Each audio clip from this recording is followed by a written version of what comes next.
No. I am not spending a whole day watching cricket with Dad. I am desperate. Sean's away and everybody else is working, except for Matthew, who thinks cricket is nothing more than glorified rounders and a waste of a good lawn. Well, he's right, innit? I'm fetching and carrying for Dad all day. It'll be Gloria, lager, and fix me a hard or bully beef sandwich out of the trimmings. I'd rather be fluff me belly button. Why don't you just let him watch the telly in the shop? No. OK, let's not. The shop will be packed up with men and I lose all my customers. Women feel very exposed at the hairdressers, you know, especially that delicate period between the sink and the blow dryer when anything could happen. Women don't just wash and go. We wash and stay in our day, mate. I don't see what all the fuss is about myself. I mean, it's not as if it's football, is it? Ricky, the last person to sit in Desmond's chair when the West Indies lost came out looking like he'd gone 10 rounds with the Clippers. He does get a bit carried away, doesn't he? He came in my room this morning and made me sign over all rights to the remote control. Exactly, when I lived here, I was the remote control.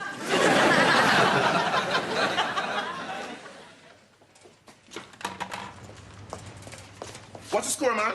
What's the score? Was that pork pie just breezed through it? Hardly a breeze. If you'd run any faster, the Met Office would have issued a hurricane warning. Stand back, no man. Your breath coming like a blowtorch for me. Sorry. Vince, psst. Relax your shoulders, lean into it. Let your wrists do the work. This is why you take this thing for. Come dancing. Where you think you're going? I paid you to stay with him. Dad paid me more to go away. He don't need me. Uncle put pies with him. You know the score, Gloria? Yeah. Something for 4 in a something over, or something. Everybody were pleased. The Mexican wave's hard work when there's only 3 of you. Isn't it funny how sports allows repressed men to get in touch with the inner child? Since when Desmond and pork pie need an excuse to behave like children? Yes. Shut! Yeah, man! There has to be another 6 Yeah. and... What a wonderful shot to finish such a magnificent... That's strange. I could have sworn it was here. You said that a mile back, Uncle. Why can't men ever admit when they're lost? Always got to front with this internal compass thing. We're here. Ah, yes, okay. So if we go that way... Forget it. Excuse me, sir. Do you know if we can get to Desmond's barber shop from here? Desmond? Yeah, of course. Why do you know him? You could say that. Oh. You laugh when you see how close you are. Oh, maybe not. I'll tell you what. I'll bung this gear in the boot and then I can give you a lift. I've got to go past that way to get to my stall anyway. That's a great accent you have. Are you one of those Cockneys? Technically, no. That's too bad. I thought I'd found a black Cockney. Wouldn't that have been something? But on a clear day, you can hear the sound of the Bow Bells from right here in Peckham, where I was born. I just love all this quaint mythology stuff. I'm the real thing, girl. Oh, you tourists should see us real working-class Londoners, not some birds in Covent Garden giving it the Eliza Doolittle touch. We're actually here on some business. My name's Juanica Ronay, and this is my uncle. The Reverend Marvin Jones III. Stanley. The first. Prince? You're so cute. Oh, there you go. Jump in. Just lift the lever on the side. Yes, thank you. Yeah. Thank you very much.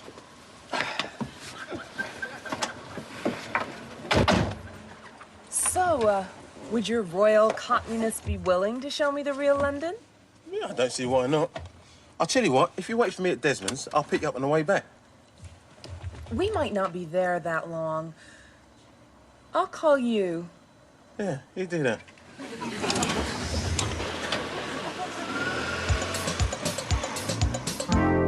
All right, Sean. Bye, Sean. That was Sean.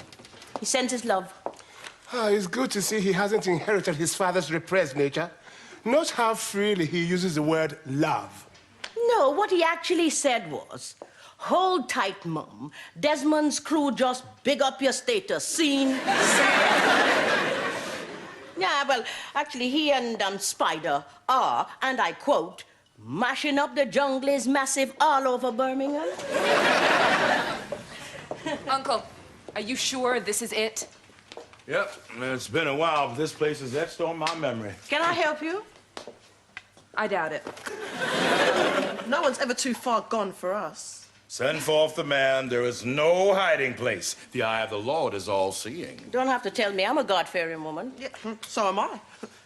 Sometimes. I have traveled thousands of miles to find him. I have been cast out into the wilderness and will not find redemption until the doer of dark deeds is brought to justice. Can I fix your cuppa while you're waiting? I didn't know that there was a James Brown convention in London. Is one thing I know. I am not cutting all that hair by myself. Bring him forth. That dark disciple must not be allowed to prosper. There's no one fitting that description here. Hark! The transgressor cometh.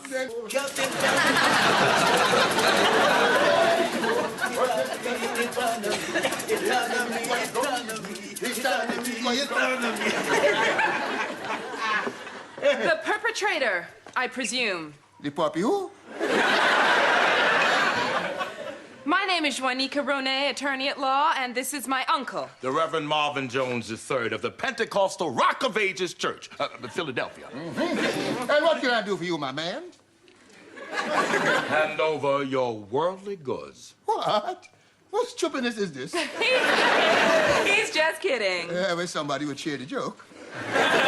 We're suing you, Desmond Ambrose, as the proprietor of Desmond's Barbershop. I don't believe this.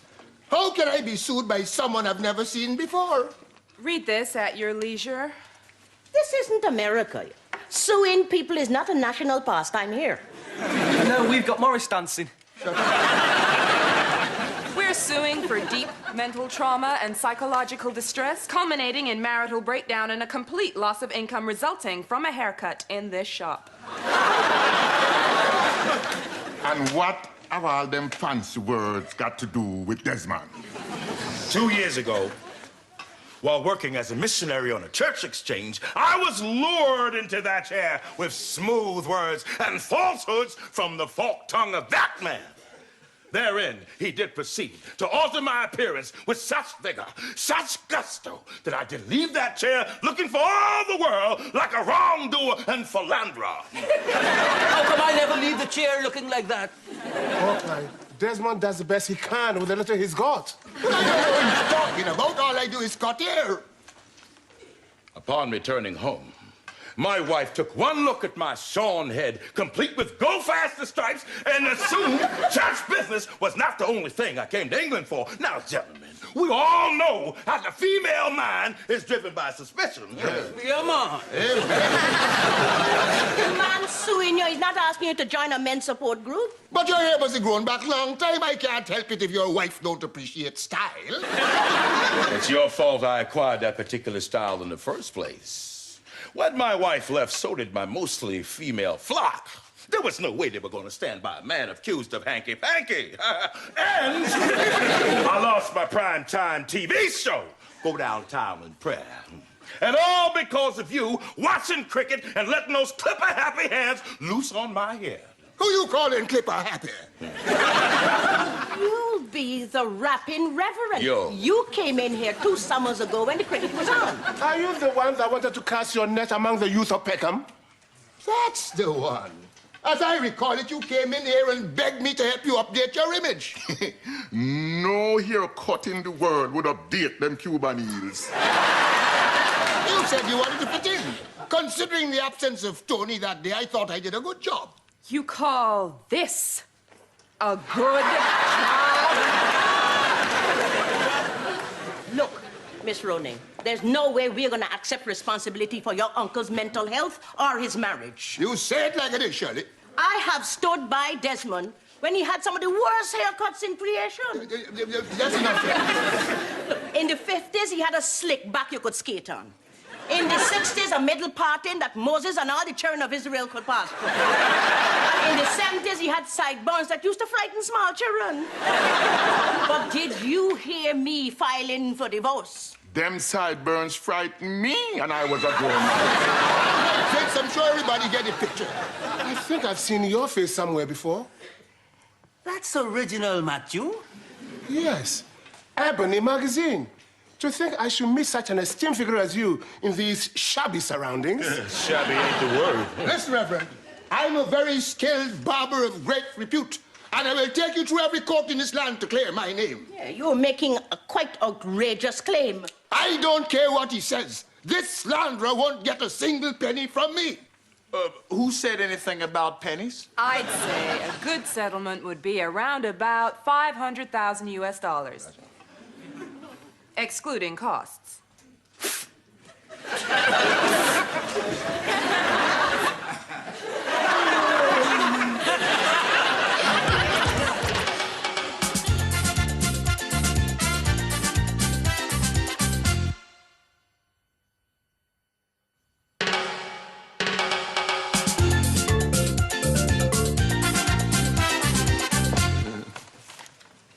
Here you are. You'll feel better once you've got this down, yeah? I'll still be ruined. Oh, I don't think it'll come to that. They were just trying to scare us into a settlement. Well, them certainly scared Desmond into something. Desmond talk a good fight, though. That slanderer will not be getting a penny from me. Yes, I thought you showed great courage in the face of such opposition. But quite frankly, Desmond, I don't think you stand a chance in hell. Hey, you're meant to be his friends. Yes, and as his friend, I'm duty-bound to tell him the truth. I'm assuming you haven't read last month's Ebony magazine? Top 100 African-American lawyers, featuring our friend Jonica Roney. She never loses a case. Well, it would take more than big hair and a push-up bra to scare any of us. I think that long-haired, walking jewelry stand-up for preacher can frighten me. We'll have our day in court. Could lose everything before I even get to say Your Honor. Shirley, I want my bed. Gloria, Yes, Daddy. I want my money back. What, they gone already? But I've only just dropped them off. Dropped who off? What'd you say her name was, Danica or something? You? You brought them here? Yeah. But they're suing me, you stupid. I thought they was your mates, Des. Jonica is a lawyer, and the Reverend is suing Desmond for a dodgy haircut he had 2 years ago. Oh, well, if I'd have known that, I'd have taken them to Fat Larry's. When you brought them here, you give them what they want. Oh, don't be so ridiculous, Desmond. It's not Lee's fault. Yeah. You can't blame the dustman because the rubbish stink. Lee is under no legal obligation to pay for your blunders, Desmond. But there is a way he can make amends. Lee, do you plan to see the illustrious Ms. Roney again? Yeah, she's calling me later. Splendid. You are left with only one option. You will have to nobble her. Result! This is where me and my fellow mates, we all hang out. The best place in London. Oh, it's so pretty. Oh, yeah, and over there you got St. Paul's, see? St. Paul's, of course. Yeah. And over there, right there, it's the old man's river. just a little smaller than your Mississippi, I think. Oh, I think it might just be. Right. Down the hatch, girl. Cheers. Has that suit been in your family long? These buttons date right back to the first Pearly dynasty of Peckham. All hand-nicked by old Ma Stanley. Oh, how quaint. It really is good of you to show me around like this. These days, everyone's got an ulterior motive. Oh, it makes you sick, doesn't it, eh? So when'd you fly back, then? In a couple of days. Uncle's guesting at an outdoor prayer fest tomorrow. Why? What did you have in mind? Nothing. Just thought we'd come to do Des over. Don't even go there, Lee, okay? We agreed the case was off limits. Okay. I don't think about Des and how much he loves that shop. Nice try. I hope that's not the only reason we're here. Because if it is, you're wasting your time. That's what you think.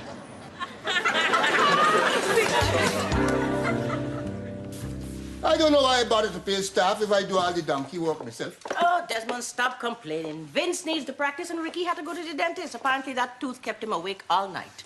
Children today don't know they're born. When we had a toothache, there were no fancy dentists for us. Yes, sir. Piece of string, slam on the door, and Bob's your uncle. And we thought we were lucky. Yeah, man, and if there was no string, you just slam the door and run into it. Oh, it's been so quiet around here these last few days. Yes, that's because I left you down here with old snail fingers. The man could spend 2 hours over a man's head and don't say a word. He is bleeding the warmth out of this establishment. Only a fool that skin teeth on these wages. Hello, everybody. Oh, Father, glad to see you in better spirits. I can't keep a good barber down. The books are ready. Oh, good. What do solicitors have to say? Well, it's very difficult to tell the way these things will go. I mean, Father may have been a tad negligent watching cricket while working, but the Reverend didn't make a complaint at the time or request follow-up hair care, which could stand in our favor. But the business could still be ruined. Oh, no, I don't think it's that drastic. All we've got to do is try and reason with the man. He must be finding it very difficult coming to terms with his wife leaving. Why have you always got to be so understanding? Somebody want to throw you over a cliff, you say, oh, don't put your back out. Will your milk of human kindness never run dry? No. I ordered extra when I married you. Speak of the devil. Wrong side, my friend. I'm cheering for the home team. If you want to sling mud, you sling it at my lawyer. That's what I'm paying for. Wait! I come in peace, brother. Yesterday, children, I sat in my hotel room, alone and destitute, amen, save for the presence of my Lord. I thought I better try to get used to these long, long, lonely nights. And I didn't look to my Lord for counsel. Now, I didn't have to look too far, see, because he was right there. And he called me. Softly at first. He said, Marvin. I said, what? He said, Marvin! I said, what? Give the man a chance, Desmond. He may have changed his mind. Preach, Reverend, preach. He said, Marvin! I think we're all quite clear on how this conversation started. Pray continue. Pardon the pun, but without me. The Lord said, Marvin, go to this man. Take Satan from his hand. And I said, get out of here, Lord. But you know how persuasive the good old Lord can be. When I entered here, I heard somebody speak of me as a devil. It's just a figure of speech, Reverend. I know. But the devil is among us. There's evil forces working here. Well, at least it keeps them off the streets. My brother, I know you're afraid, which is why I've come to help you. Well, at least you could cancel that stupid lawsuit. You nuts? No, I'm gonna get paid with that. No. I'm here to save your soul. Cleanse him, Lord. Cleanse this tormented, disease-ridden soul. Use me. Make me a child. He can't help his weaknesses, Lord. No, he can't help himself. Amen. Help me. Oh, same again? Oh, no, please, allow me. It's the least I can do. Oh.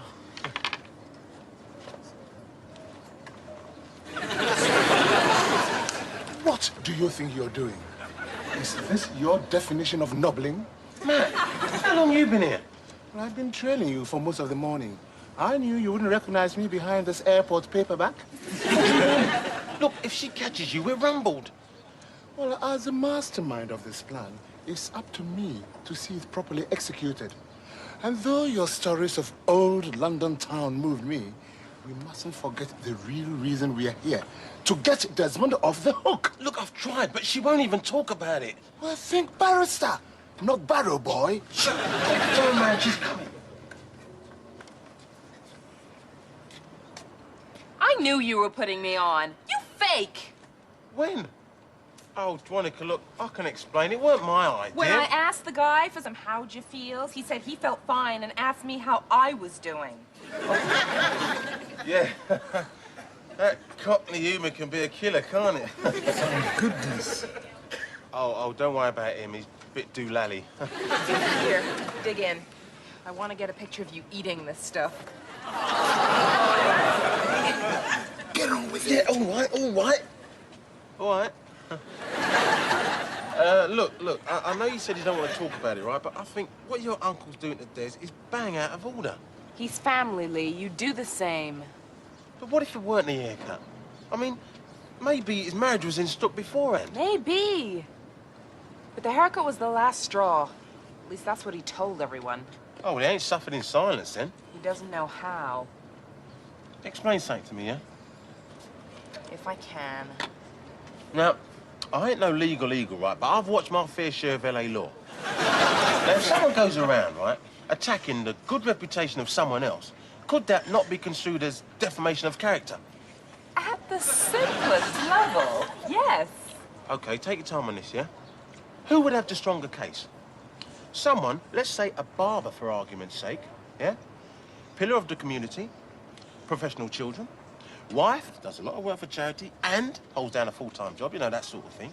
I mean, who would you put your money on?